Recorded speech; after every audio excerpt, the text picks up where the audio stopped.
ಇನ್ನು ಇದೆಲ್ಲದರ ಮಧ್ಯೆ ಪಹಲ್ಗಾಮ್ನ ದಾಳಿ ನಡೆದ ಸ್ಥಳದಲ್ಲಿ ಫೈಟರ್ ಜೆಟ್ಗಳು ರೌಂಡ್ಸ್ ಹೊಡಿತಾ ಇದ್ದಾವೆ. ಘಟನಾ ಸ್ಥಳದ ಮೇಲೆ ಭಾರತ ವಾಯುಸೇನೆಯಿಂದ ರೌಂಡ್ಸ್, ಉಗ್ರರು ದಾಳಿ ನಡೆಸಿದಂತಹ ಭಾಗದಲ್ಲಿ ಫೈಟರ್ ಜೆಟ್ಗಳು ಹಾರಾಟ ನಡೆಸ್ತಾ ಇದ್ದಾವೆ. ಜೊತೆಗೆ ಅನಂತನಾಗ್ ಜಿಲ್ಲೆ ಮತ್ತು ಇತರ ಭಾಗದಲ್ಲೂ ಕೂಡ ಹದ್ದಿನ ಕಣ್ಣನ್ನು ಇರಿಸಲಾಗಿದೆ. ಘಟನಾ ಸ್ಥಳಕ್ಕೆ ಇಂದು ಸೇನಾ ಮುಖ್ಯಸ್ಥ ಉಪೇಂದ್ರ ದ್ವಿವೇದಿ ಭೇಟಿ ಕೊಡ್ತಾರೆ. ಜೊತೆಗೆ ಲೋಕಸಭೆ ವಿಪಕ್ಷ ನಾಯಕ ರಾಹುಲ್ ಗಾಂಧಿ ಅವರು ಕೂಡ ಇವತ್ತು ಭೇಟಿ ಕೊಡ್ತಾರೆ ಅನ್ನೋ ಸುದ್ದಿ ಇದೆ. ಹಾಗಾಗಿ ಈ ಘಟನೆ ನಡೆದ ಸ್ಥಳದಲ್ಲಿ ಫೈಟರ್ ಜೆಟ್ಗಳು ಹಾರಾಟ ನಡೆಸ್ತಾ ಇದ್ದಾವೆ. ಬಿಗಿ ಭದ್ರತೆಯನ್ನು ವಹಿಸಲಾಗಿದೆ.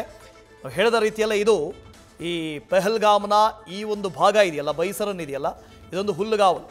ಅಲ್ಲಿಗೆ ಬೇರೆ ಯಾವ ರೂಟ್ ಕೂಡ ಇಲ್ಲ. ಅಲ್ಲಿಗೆ ನೀವು ಬಸ್ ಮುಖಾಂತರ ಹೋಗ್ತೀನಿ, ಕಾರ್ ಮುಖಾಂತರ ಹೋಗ್ತೀವಿ, ವೆಹಿಕಲ್ ಮುಖಾಂತರ ಹೋಗ್ತೀವಿ, ಟ್ಯಾಂಕರ್ ಮುಖಾಂತರ ಹೋಗ್ತೀವಿ ಅಂತ ಹೇಳಿದ್ರೆ ನೋ ಚಾನ್ಸ್, ಹೋಗೋದಕ್ಕಾಗೋದಿಲ್ಲ. ಯಾವುದಾದ್ರೂ ಪ್ರಾಣಿಗಳನ್ನು ಏರಿ ಹೋಗಬೇಕು, ಕುದುರೆ ಮೂಲಕ ಹೋಗಬೇಕು ಅಥವಾ ಟ್ರಕ್ ಮಾಡ್ಕೊಂಡು ಹೋಗಬೇಕು. ಸೊ ಆ ಭಾಗದಲ್ಲಿ ಇವತ್ತು ಫೈಟರ್ ಜೆಟ್ಗಳು ಹಾರಾಟ ಮಾಡ್ತಾ ಇದ್ದಾವೆ. ದೃಶ್ಯಗಳನ್ನು ಗಮನಿಸ್ತಾ ಇದ್ದೀರಿ. ಈಗಾಗಲೇ ಭಾರತದ ಸೇನೆ ರಿವೆಂಜ್ ಮೋಡ್ನಲ್ಲಿದೆ. ಯಾವ ಕ್ಷಣದಲ್ಲಿ ಏನು ಬೇಕಾದರೂ ಆಗಬಹುದು. ಕಲ್ಪನೆಗೂ ಮೀರಿದ ರೀತಿಯಲ್ಲಿ ನಾವು ರಿವೆಂಜ್ ತೆಗೆದುಕೊಳ್ತೀವಿ ಅಂತ ಪ್ರಧಾನಿಗಳು ಹೇಳಿದ್ದಾರೆ. ಹಾಗಾಗಿ ದೊಡ್ಡ ಮಟ್ಟದ ರಿಟಾಲಿಯೇಷನ್, ದೊಡ್ಡ ಮಟ್ಟದ ರಿವೆಂಜ್ ಅನ್ನ ಈಗಾಗಲೇ ಭಾರತ ಪ್ಲಾನ್ ಮಾಡ್ಕೊಳ್ತಾ ಇದೆ.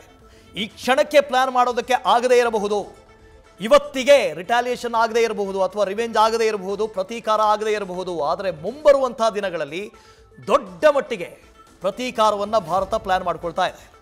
ಒಂದು ಕಡೆಯಿಂದ ಇಬ್ಬರು ಕಾಶ್ಮೀರದ ಉಗ್ರರು, ನಮ್ಮವರೇ ಉಗ್ರರು, ಅವರ ಮನೆಗಳನ್ನು ಧ್ವಂಸ ಮಾಡಲಾಗಿದೆ. ಮತ್ತೊಂದು ಕಡೆ ಇನ್ನಿಬ್ಬರು ಉಗ್ರರು ಪಶ್ತೂನೀಸ್ ಅಂತ ಹೇಳಲಾಗ್ತಾ ಇತ್ತು.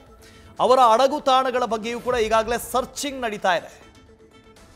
ಸೊ ಇಲ್ಲಿ ನಾವು ಗಮನಿಸ್ತಾ ಇದ್ದೀವಿ, ಪಹಲ್ಗಾಮ್ನ ಪ್ರದೇಶದಲ್ಲಿ ಫೈಟರ್ ಜೆಟ್ಗಳು ಹಾರಾಟ ನಡೆಸ್ತಾ ಇದ್ದಾವೆ. ನ್ಯೂಸ್ ಫಸ್ಟ್, ನಿರ್ಭೀತಿಯಿಂದ ನಿಮ್ಮ ಪರವಾಗಿ.